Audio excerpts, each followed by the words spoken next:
You must have come here for freedom, to get rid of sorrow,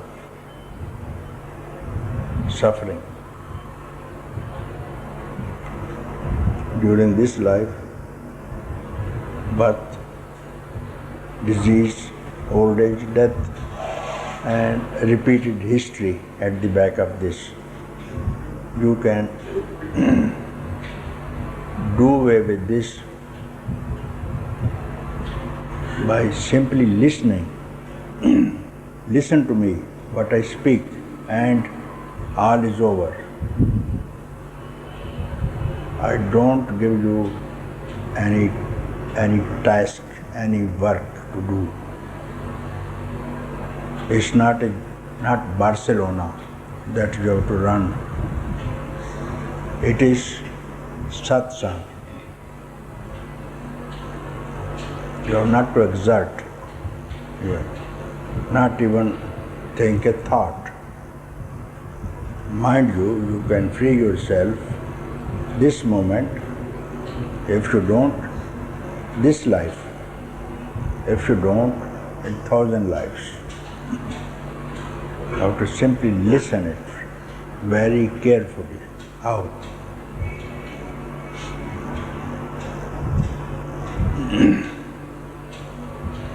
It's very easy. It's very easy. Those who are very serious, sincere, devoted to themselves, and those who have come for tamasha, they are not going to have it.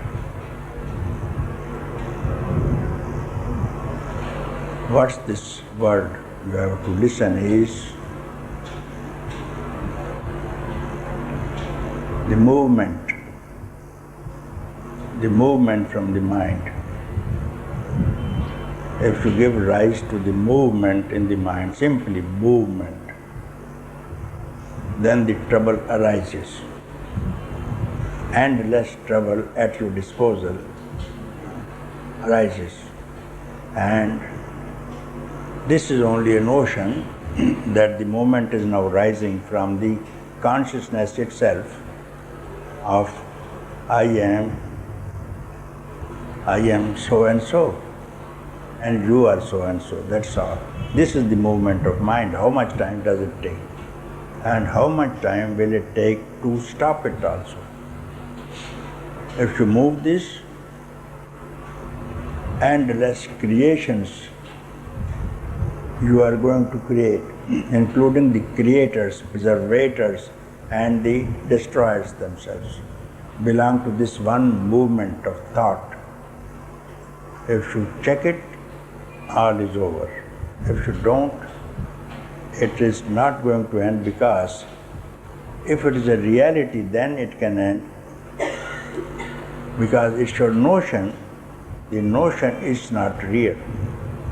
Therefore, it's not going to end unless you see the source of the notion itself. When this notion is rising, ideation that I am and you are, that's all. This is the movement of the mind. The first movement of the mind, here arises the trouble. I am. This is the first movement. And you know very well, this morning when you got up, you were very happy. What is this waking state? First of all, is the movement in the consciousness. Then this is called waking state. The world is appearing to you, mountains, rivers, forests, individuals, birds and animals. This is called the waking movement from the consciousness. Same in the dream also, because you have these objects you don't have, you sleep little while, then the mind is not even quiet in the sleep state. So you again create things like that, egotism like this thing. It creates another world. Who is responsible for this creation? Who? Not the God, not anybody else, not the Creator even. It is you who slept comfortably but you can't take rest even when you sleep, and now you are creating another world within yourself. You see mountains, rivers, elephants, tigers in the apartment. You can't keep quiet. And then you sleep. It is just alone. These objects are not there. Subject is not there.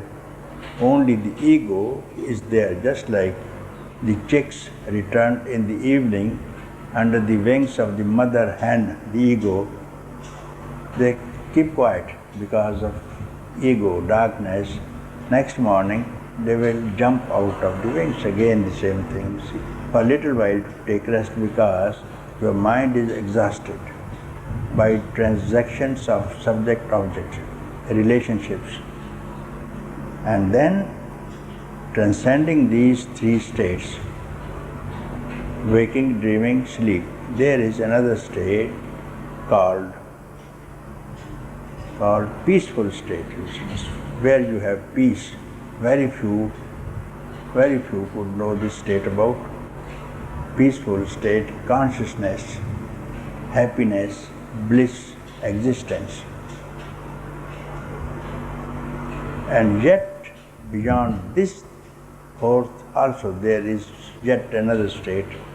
Few, rare one can go there, not to return back. There ends the whole matter. From here it starts. And everywhere there is this state from where this is the substratum. This is the substratum. Whenever you think of something, it is concealed. This state of supreme consciousness is concealed within the idea itself. If I show you this kerchief even, this is a kerchief.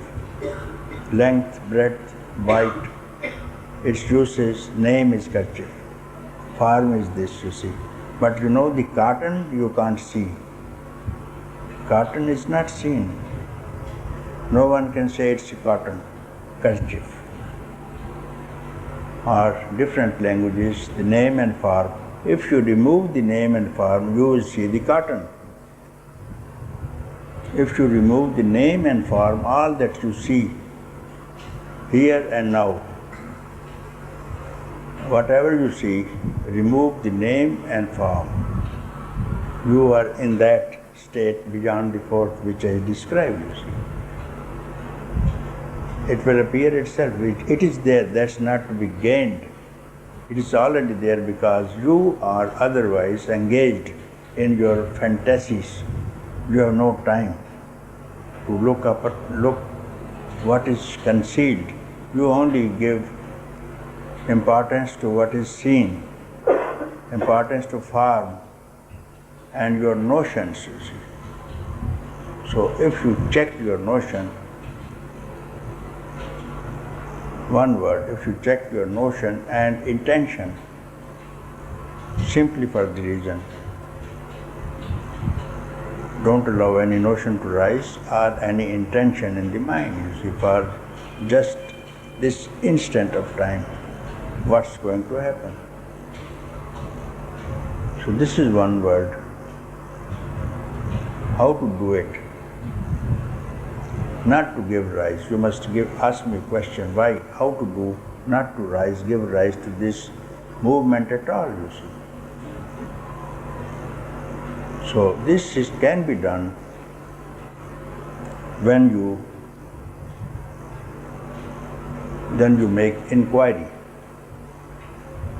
When you make inquiry into this process of movements, what is this movement going on? That's all you have got to do it. And this inquiry is enough instruction from someone, and this is enough to listen from someone. That's all you have got to do as a student, and this is enough for the teacher to speak, and there's nothing beyond this to speak, and nothing beyond this to listen either. What else can you read in any book if you don't listen to this, that I have to inquire into the movement of the mind itself. Strike at the root of the mind. If you see a mango tree in the seed, you don't see leaves nor the fruits. But in the seed, in the small seed of a tree, there are leaves, there are branches, there are flowers, there are fruits that you can't see, you see. So to see this, you have to inquire. This is the minutest of the minute. May it take a millionth part of the tip of your hair. That's what it said. Millionth part of the tip, so minute, so subtle it is. And only how will you reach it? You can't see with your eyes, you can't touch with your hands. Only by inquiry you are going to reach the most subtlest place, and it is reaching you there. Inquire. This inquiry is not going to end. This inquiry is not going to end unless this subject who is inquiring is itself consumed into the inquiry. First, let the inquirer consume itself into the inquiry itself, and then the inquiry will be consumed into that which has not yet been described. And you are that. Not that you are going to become something else at some other time. No, you are already that. You are not going to gain anything. Not going to gain anything, not to achieve anything, not to learn anything. If you get rid of all that you have learnt till date, heard till date, read till date, seen till date, what's left? Just all what you have acquired, that is only hearsay. You have borrowed. You have borrowed from someone else. It's not your nature, it's not your true self. You will return to your own self. And self, nobody knows what the self is, you see. You attribute self to some particular form or name that can be seen, smelled, touched, or heard about. Which cannot be seen or touched, that I am going to refer.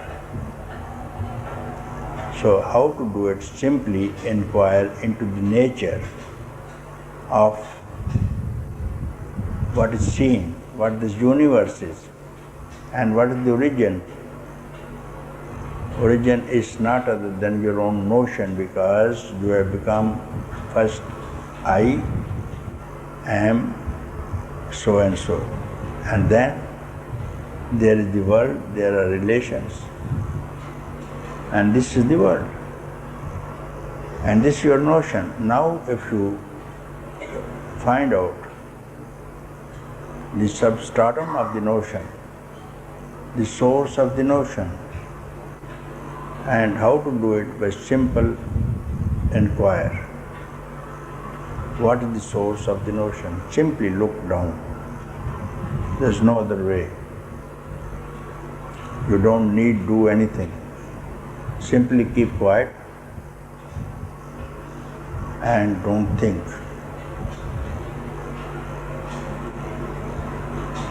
That's all. You have not to do anything. You have not seen this moment of quietness for the last millions of years. You have never been quiet. And we are going to speak of this quietness, which is your nature and which is the substratum of everything that is seen. And without this, we cannot have rest. And this is what is called freedom, enlightenment, wisdom, existence, consciousness, bliss, Satyam, Shivam, Sundaram, whatever you call it. And yet it has no name. Yet it has no name. Not even consciousness. It is so empty of even emptiness. How can you describe it?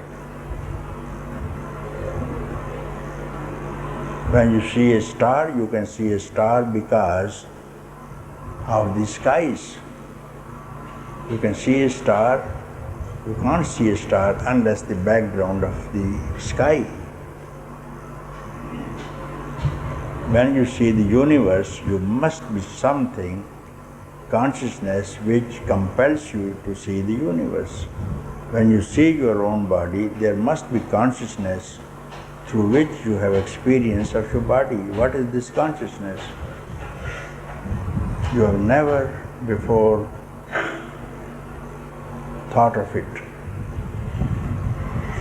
What is the basis that you see, even to start with your body, how this body is seen? There must be some basis through which you are aware of body. There must be some substratum, some source through which you are experiencing the body itself. What is that? If you keep quiet, then only you will know it. Not by moving of the mind. If you move the mind, there is a body. And if you move the mind to know the cause, the source of the body, you multiply it. So how to do it? By not doing anything, not thinking anything. You just imagine if you do not think, just to see the source of the body, you have not to think what is the source now. You are multiplying again. So if you understand this thing, even if you understand the message, you have not to understand it. If you understand, you are thinking, still you are thinking. So free, you have to be so free, not even to put into activity even your understanding. So free, no one has seen this freedom before.